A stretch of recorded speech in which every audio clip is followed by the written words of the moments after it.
25장은 아브라함의 마지막을 말하고 있습니다. 인상 깊은 것은 아브라함의 마지막 미션이 되게 인상 깊습니다.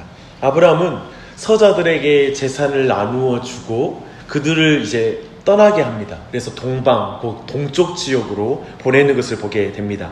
이는 이제 그 땅 가나안 땅에 세워질 하나님의 나라는 하나님이 주신 이삭의 후손이 백성인 나라이기 때문에 이제 마지막까지 그 일을 마무리하고 그가 이제 죽음을 맞이하는 것을 보게 됩니다. 근데 이제 이 가운데 이제 드디어 이삭의 시대가 열렸죠. 그런데 이삭에게도 아브라함처럼 아들을 얻지 못하는 불임의 문제가 있습니다. 굉장히 긴 시간 그 시간이 있었습니다. 동일한 문제가 반복되고 있습니다. 하나님은 불임의 문제, 약속의 자녀를 낳는 문제로 또 이삭을 빚어가세요. 그래서 이삭에게도 아브라함이 가진 동일한 믿음을 갖기를 원하십니다. 부모가 가진 믿음을 자식에게 동일하게 갖기 원하세요. 그걸 보여주세요. 생명은 이삭과 리브가가 육체의 힘으로 수고하여 얻을 수 있는 것이 아니다 라는 걸 가르쳐주고 하나님이 주셔야 가질 수 있다라는 것을 이제 이삭이 기도하여 하나님이 주셨다라는 표현으로 분명하게 밝히고 있습니다. 모든 생명과 힘이 하나님으로부터 온다라는 걸 이삭이 제일 먼저 배워야 됐어요. 그게 중요한 가르침입니다. 오늘날에도 동일해요. 하나님의 백성, 약속의 백성, 그리고 하나님 나라의 백성이 되는 것은 육체를 따라서 이어지는 게 아니라 하나님이 불러주시고 거듭나게 해주셔야 그 은혜에 들어갈 수 있는 것입니다. 그래서 우리는 오늘 기도해야 돼요. 내 자녀를 위해, 그리고 이웃을 위해 기도해야 돼요. 하나님이 은혜를 베풀어 주시기를, 생명을 주시기를, 그때 하나님 응답해 주시는 것이죠. 믿습니까? 아멘. 그러나 이삭이 아들을 얻는 방법에서 아브라함 때와는 좀 다른 면이 있습니다. 아브라함은 배가 다른 이스마엘과 이삭 사이에 하나님의 약속을 통해 사라를 통해 얻은 이삭이 하나님이 선택한 자이다, 언약을 얻을 자이라는 것을 보여주고 있습니다. 그러나 이번에는 엄마가 같아요. 그리고 한 번에 얻은 쌍둥이에요. 동시에 얻은 쌍둥이란 동일한 조건 속에 들어가요. 도대체 누가 집안의 제사장이 되는 장자가 될 것인가 라는 문제가 중요하게 이제 다루는 문제입니다. 당연히 당시의 관행처럼 먼저 태어난 자가, 육체대로 말하면 먼저 태어난 자가 장자가 되어서 부모의 유산을 2배로 받고 그리고 하나님의 언약을 이어가는 하나님 나라의 상속자가 되어지는 게 마땅할 것입니다. 그러나 하나님은 리브가에게 큰 자가 어린 자를 섬길 것이다, 쉽게 말하면 형이 동생을 섬길 것이다 라고 예언하고 먼저 말씀을 주십니다. 이렇게 해서 하나님이 분명히 주는 메시지가 있죠. 그건 인간의 전통이나 육체적인 조건으로 하나님 나라를 이어갈 수 없다, 하나님 나라의 장자가 될 수 없다, 하나님의 백성이 될 수 없다라는 걸 말해주고 있고요. 오직 하나님이 선택한 사람이 하나님의 백성이 되고 하나님 나라를 이어갈 수 있는 영적인 그런 하나님 나라의 백성이 된다라는 걸 분명하게 우리 모두에게 알려주고 있습니다. 하나님은 왜 도대체 이렇게 일하시는 것일까요? 좀 순리대로 가고 좀 육체대로 가줘야 된다 말입니다. 많은 사람들은 에서가 불쌍하다고 생각합니다. 최소한 에서와 야곱 모두에게 기회를 주고 그들의 됨됨이를 본 다음에 선택해도 늦지 않겠느냐라고 이렇게 생각합니다. 어떻게 모태에 있을 때 한 사람을 일방적으로 선택할 수 있단 말인가? 라는 그런 질문을 하는 경우를 봅니다. 정확히 보았습니다. 이 부분을 로마서 9장을 보니까 이렇게 대답해주고 있습니다. 그 자식들이 아직 나지도 아니하고 무슨 선이나 악을 행하지 아니한 때에 택하심을 따라 되는 하나님의 뜻이 행위로 말미암지 않고 오직 부르시는 이로 말미암아 서게 하려 하사 리브가에게 이르시되 큰 자가 어린 자를 섬기리라 하셨느니라 라고 말합니다. 사실 에서와 야곱의 이후 이야기를 보면 둘 다 됨됨이를 본다면 둘 다 선택받지 못한다는 걸 드러내는 게 그 뒤의 이야기예요. 그래서 성경이 강조하는 것은 하나님의 선택의 은혜를 우리에게 보여주고 있는 것입니다. 로마서 9장 16절 이제 이어진 말씀 이렇게 말해요. 원하는 자로 말미암음도 아니요 다른 박질하는 자로 말미암음도 아니요 오직 긍휼히 여기시는 하나님으로 말미암아라는 걸 강조합니다. 그래서 지금 오고 가는 모든 하나님의 백성들에게 사무친 이 고백을 하나님이 듣게 하기 위해서 이렇게 일하시는 거예요. 어떤 고백이냐면 주님, 자격 없는 자를 선택해 주시니 감사합니다. 주님, 이 죄인을 불러 주님의 자녀로 삼아주시니 감사합니다. 주님, 육체로 자랑할 것이 하나도 없는 나에게 직분을 맡겨주시니 감사합니다. 그러니 어찌 제가 다른 사람을 판단할 수 있겠습니까? 어찌 제가 내 생각을 주장하고 교만한 자리에 오를 수 있겠습니까?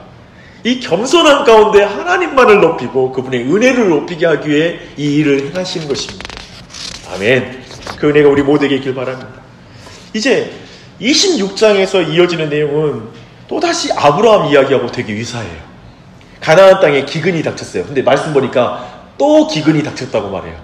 이걸로 기근의 첫 번째 기근이 그 아브라함 때 있었던 일이 반복되는 듯한 인상을 주는 거예요. 이삭은 먹을 것이 풍부한 애굽으로 이주하고 싶었어요. 그래서 우선 그랄 땅으로 간 것 같아요. 그 중간 기착점으로 거쳐서 지금 애굽으로 가려고 하는 마음을 가지니까 하나님이 그걸 막아서세요.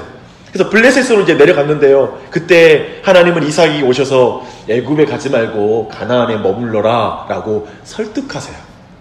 참 놀랍죠. 먹을 것을 얻으러 세상으로 가지 말고 아브라함에게 주신 하나님의 언약에 네가 머물러 있어라 라고 말합니다. 이 말은 한마디로 사람이 떡으로만 살 것이 아니요 하나님의 입에서 나오는 모든 말씀으로 말미암아 산다. 말씀에 머물면 말씀이 너를 먹여 살릴 것이다 라고 말씀하시는 것입니다. 그래서 이삭은 애굽에 가지 않고 가나안 땅에 머물러요. 그런데 또 아브라함과 비슷한 이삭의 모습을 봐요. 리브가가 좀 아름다웠던 것 같아요. 그래서 그 땅 사람들이 리브가 때문에 자신을 죽일까 해서 또 누이라고 속인 거예요. 그러나 이번에는 왕이 그 여인을 취하기 전에 먼저 두 사람이 껴안는 것을 보고 관계를 눈치를 채요. 그리고 책망하는 것으로 일단락이 됩니다.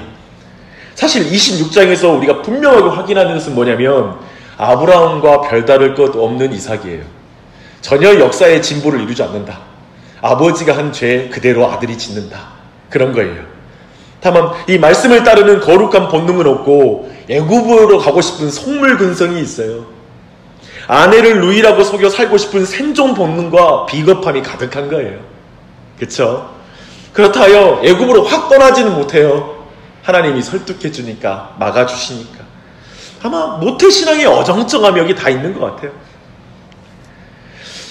근데 이제 이 가운데 또한 아브라함에게 그런 것처럼 이삭을 빚어가시는 하나님의 은혜의 손길이 더욱 부각되지 않아요? 순간순간 막아주시는 은혜 말입니다. 이삭은 하나님의 은혜로운 손길을 경험하고 하나님의 말씀에 순종하여 그랄 땅에 머물렀다고 말합니다. 그리고 놀라운 기적을 경험해요. 100배나 되는 열매와 심이 많은 양과 소를 얻게 됩니다. 말씀 안에 있으니까, 하나님의 약속의 땅에 있으니까 복을 받게 되는 거예요. 이 모든 것의 결과를 주목해야 됩니다. 나중에 이제 아비멜렉이 자신이 책망했던 이 이삭에게 와서 이렇게 말합니다. 여호와께서 너와 함께 계시는 우리가 분명히 봤다. 이 말을 해요. 이 말은 놀라운 말입니다. 그 말은 뭐냐면 야, 너를 보면 하나님이 살아있는 것 같다. 너 처음에 두려워서 아내를 누이라고 속였던 그런 사람 아니냐. 근데 이제 야, 내가 너가 두렵다. 하나님이 너와 함께하니까 내가 너무 두렵다 라고 말하게 되는 거예요. 하나님 없이 네 인생 설명이 안 된다 이런 말을 하는 것이죠. 얼마나 복됩니까? 이런 은혜가 우리에게 있기를 축복합니다. 여러분에게 이런 은혜가 이 안에 있었으면 좋겠어요. 마지막에 하나님 나를 보면 이럴 수 없는데 하나님 살아계십니다 라고 고백하는 은혜가 우리 가정에 있어야 돼요. 우리 자녀들에게 있어야 되고요. 우리 교회에 있어야 돼요. 야, 이 교회 사람들 봐서는 안 되는데 하나님이 살아계시구나. 그래서 모두가 평등하고 모두가 낮아져서 겸손하구나 라고 말하는 교회가 됐으면 좋겠어요. 근데 이제 27장은 다시 하나님의 말씀을 믿지 못하거나 그 약속을 인간적으로 이루려는 이삭과 리브가, 야곱, 에서의 이야기를 다시 들려주고 있습니다. 모든 발단은 이삭으로 인해 일어납니다. 이삭은 분명히 리브가를 통해서 하나님이 주신 계획을 들었을 거예요. 그 계획은 뭡니까? 동생 야곱이 언약의 상속자가 될 거라는 하나님의 예언을 분명히 전해 들었을 거라고 생각합니다. 그러나 이삭은 에서에게 이제 축복을 하려고 선언하려고 계획을 진행시켜요. 근데 표현을 보면 얼마나 육적인지 몰라요. 먹을 거 가져와라. 먹고 나서 축복해 줄게. 여전히 그가 영적인 어떤 조상으로서의 면모를 보이지 못하고 육적인 면모를 계속 강조해서 성경이 기록하고 있어요.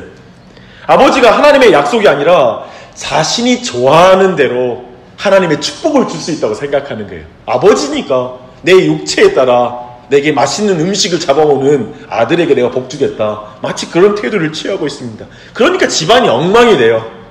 이제 콩가루 집안이 돼요. 그러니까 이제 엄마가 반란을 일으키죠. 리브가는 하나님의 뜻은 알았어요. 하지만 늙은 아버지의 그 핸디캡을 이용해서, 눈이 어두운 것을 이용해서 야곱에게 축복을 선언하게 하려고 이제 그도 또 계획을 세웁니다. 거짓말과 속임수로 하나님의 거룩한 복을 받아내려고. 여튼 이걸 하나님을 믿고 기다리면 하나님이 어떻게 일하실 것을 믿고 기다려야 되는데, 자기가 여기서 하나님 뜻을 알고 있으니까 근데 그걸 인간적인 방법으로 이루려고 합니다. 이것도 하나님을 믿지 못하는 불신이에요. 지금 엄마 아버지 모두가 믿음이 없는 거예요. 하나님의 약속을 믿지 못하는 거예요. 부모가 이러니까 자식들도 엉망이에요. 야곱도 수단과 방법을 가리지 않고 복만 받으면 된다고 생각하는 아이예요. 그리고 에서는 뭐예요? 자기 육체대로 결혼하고요, 자기 육신대로 사는 사람이에요. 근데 마지막에는 복 받고 싶어해. 좀 역설적이죠. 그 복이 뭔지를 모르는 거예요. 그런 가문이 된 거예요. 그래서 27장이 보여주는 것은 하나님의 계획, 하나님의 목적, 하나님의 주신 사명, 하나님의 복의 의미를 전혀 모르는 기독교 집안, 아버지, 엄마, 아들들의 어리석음이 가득한 걸 보여주는 거예요. 잘 보면 어쩌면 오늘날 우리네 가정과 너무 비슷한지 몰라요. 하나님의 말씀에 순종하기보다 자기 입맛에 맞는 대로, 입맛 정확하죠? 입맛에 맞는 대로 말씀 선택하고 순종하려고 하는 아버지, 입맛에 맞는 대로 살려고 하는 아버지, 그리고 하나님의 뜻은 알지만 자기 방법대로 사는 어머니, 그리고 하나님의 복이 의미하는 영적인 면을 놓치는 육적인 큰아들, 그리고 하나님의 복을 속여서라도 빼앗고 싶어하는 그런 작은아들, 그렇게 하나님의 가정이 깨어진 거예요. 이걸로 비참한 가정이 돼요. 사실은 뿔뿔이 흩어지잖아요. 놀랍게도 하나님은 그런 가정을 버리지 않아요. 그런 가정의 하나님이세요. 아브라함의 하나님, 이삭의 하나님, 야곱의 하나님. 할렐루야. 그래서 우리 가정 소망이 있지, 그렇지 않습니까? 그래서 오늘도 우리가 그 은혜를 구해야 될 줄 믿습니다. 오늘 말씀을 기도 제목으로 요약하겠습니다. 우리 모두에게도 불임의 문제가 있어요. 잘 보십시오. 수십 년 동안 기도했는데도 응답이 안 되는 게 있어요. 참 답답하죠. 사람이 변화되는 것은 진짜 안 되는 것 같아요. 어쩜 그렇게 노력했는데도. 그렇죠? 그래서 우리 스스로 생명을 낳을 수 없다는 걸 뼈저리게 우리 모두가 느끼게 돼요. 알게 돼요. 그러나 우리 자신은, 그래서 그 자리에서 우리 모두가 고백하면 기도를 해야 돼요. 우리가 이제 한 남편이 변화되지 않는 모습, 아내가 변화되지 않는 모습, 애들이 내 힘대로 안 되는 걸 깨달으면서 기도해야 된다라는 걸 깨달아야 돼요. 그래서 아마도 이삭도 기도하지 않다가 이제 드디어 기도한 것 같아요. 수십 년 지나고 나서 이제 육체대로 얘기를 낳아보려다가 안 되니까 이제 이거 안 되겠다, 주님께 기도해야 되겠다, 그리고 기도하자 하나님이 응답해 주신 것 같아요. 진짜 기도를 한 거죠. 우리 모두 기도하십시다. 기도하고 나아가십시다. 그래서 우리 무엇보다도 우리 자신부터가 하나님이 낳아줘서 생명 얻은 거예요. 내가 거듭난 게 하나님의 은혜로 된 거예요. 육체대로 된 게 아니에요. 그러니 이 아침에 감사하며 기도하시게요. 나를 거듭나게 하시고 생명을 주신 하나님, 우리 자녀들, 우리 배우자, 하나님이 생명을 주십시오. 하나님이 감동해 주시면 생명을 얻을 줄 믿습니다. 은혜가 넘칠 줄 믿습니다라고 기도하는 아침이 되시기를 바랍니다. 또한 2019년 한 해 동안 하나님의 입에 나오는 말씀대로 살았으면 좋겠어요. 그냥 육체대로 기근이 닥치고 어려움이 닥친다 해서 그리 가는 것이 아니라 우리가 하나님의 말씀 안에 머물 수 있도록, 그래서 우리의 속물근성, 비겁함, 그 모든 것이 드러나겠지만 하나님이 순간순간 간섭해 주셔서 죄를 더 짓지 않도록 막아달라고, 이 한 해 동안 보호해달라고, 우리 자녀와 우리 배우자와 우리 온 교회가 죄를 짓지 않도록 주님이 간섭해 주시고 보호해 주셔서 우리가 말씀 안에 머물므로 말미암아 100배의 결실을 맺는 은혜가 부어달라고 이 아침에 그런 기도를 주님 앞에 드리십시다. 그리고 하나님이 우리에게 주시는 복과 은혜가 무엇인지 바로 알아야 될 줄 믿습니다. 그래서 하나님의 사람답게 살았으면 좋겠어요. 그저 열심히 사는 것이 인생을 잘 살았다고 말할 수 있는 좋은 말이 될 수 없어요. 아버지 어머니가 하나님을 못 믿으면, 하나님의 말씀을 못 믿으면 자식들의 관계가 깨져요. 그래서 우리가 가정 안에 경쟁과 다툼이 가득하게 돼요. 그래서 주님의 말씀으로 서는 부모가 될 수 있게 해달라고 주님께 기도하고, 그리고 그 언약을 믿을 수 있도록 하나님의 방법으로 문제를 해결할 수 있도록 기도하는 이 아침이 되시길 바랍니다. 특별히 한 가지 기도 제목 부탁드립니다. 교회가 이제 다른 층으로의 확장을 결정하고 나아가는데요, 잘 생각해보면 사람이 돈 모아서 할 일이 아니에요. 그런 수준으로 이 문제를 대하면 우리는 여기서 다 나눠주고 경쟁하고 다퉈요. 하나님의 일을 그런 식으로 해결하려면 안 돼요. 근데 하나님이 모두의 마음을 감동해서 기쁨과 감사함으로 하게 해 주시옵소서. 그러면 교회가 하나가 되어서 힘써 감당해요. 넉넉히 감당해요. 하나님이 거기에 복을 주세요. 아무도 부담 가질 필요 없어요. 하나님이 마음에 감동한 대로 자원함 가운데 일을 이루게 돼요. 이걸 인간적으로 하면 안 돼요. 인간적으로 이렇게 이루려고 인간적인 방법, 수단 쓰면 안 돼요. 하나님의 복을 인간적으로 치우려고 하면 안 된다고 저는 믿습니다. 저도 그렇게 갈게요. 그렇게 말할게요. 그렇게 믿고 나아가게요. 그렇게 나아가면서 모든 일이 주님의 뜻 가운데 이루어질 수 있도록 기도하는 이 아침이 되십시다. 이제 우리가 기도하면 기도 응답되는 보는 즐거움이 있는 것이죠. 한번 그 경험하며 가시게요. 이 과정 통해 함께 기도하시겠습니다. 하나님 아버지, 이 아침에도 우리를 불러주셔서 말씀을 통하여 은혜 주시니 감사합니다. 우리 한 사람 한 사람, 참 우리가 아브라함의 하나님, 이삭의 하나님, 야곱의 하나님이라는 의미를 더욱 깨닫습니다. 말씀 통독을 통하여 온 교회가 하나님, 그 아브라함의 하나님을 나의 하나님으로 만나게 하여 주시옵소서. 이삭의 하나님을 나의 하나님으로 만나게 하여 주시옵소서. 주님, 이 한 해 동안에도 주님이 우리를 불러주신 은혜, 주님이 나를 생명을 낳아주시기 위해서 예수 그리스도의 생명을 주신 이 사랑과 은혜 앞에 감사하는 이 아침이 되기 원합니다. 그래서 이 시간 예수님의 이름으로 기도할 때 역사하여 주시옵소서. 생명이 우리 가정 가운데 부어지게 하여 주시옵소서. 하나님이 우리 가정 모두 만져주시옵소서. 믿지 않는 남편을 변화시켜 주시옵소서. 그에게 생명을 주시옵소서. 자녀들이 거듭나게 하여 주시옵소서. 그 놀라운 은혜가 부어지길 간구합니다. 이 한 해 동안에도 하나님의 입에서 나오는 말씀 안에 머물게 해주시옵소서. 주님의 말씀으로 살지 내가 떡으로만 산다라는 그런 생각을 버리게 하여 주시옵소서. 그래서 주님을 영화롭게 할 수 있도록 통독을 통해, 말씀 묵상을 통해 더욱 큰 은혜가 온 교회에 부어질 수 있도록 역사해 주시옵소서.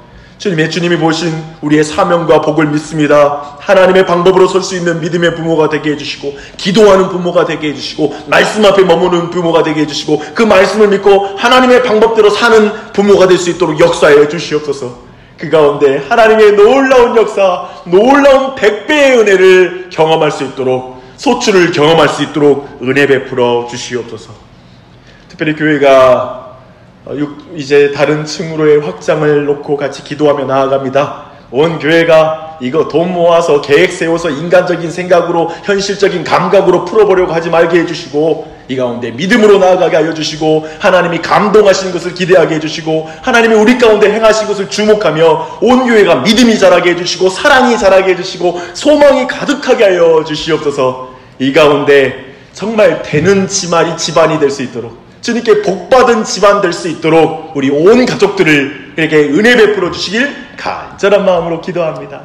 이 아침에 사랑하는 지체들 나왔사오니 한 사람 한 사람에게 성령님으로 충만하게 하여 주시고, 주님이 그 마음에 감동하여 주셔서 기도할 때에도 그 기도를 도와주시고 역사해 주시옵소서. 모든 것에 감사드리며 예수 그리스도의 이름 받들어 기도합니다. 아멘.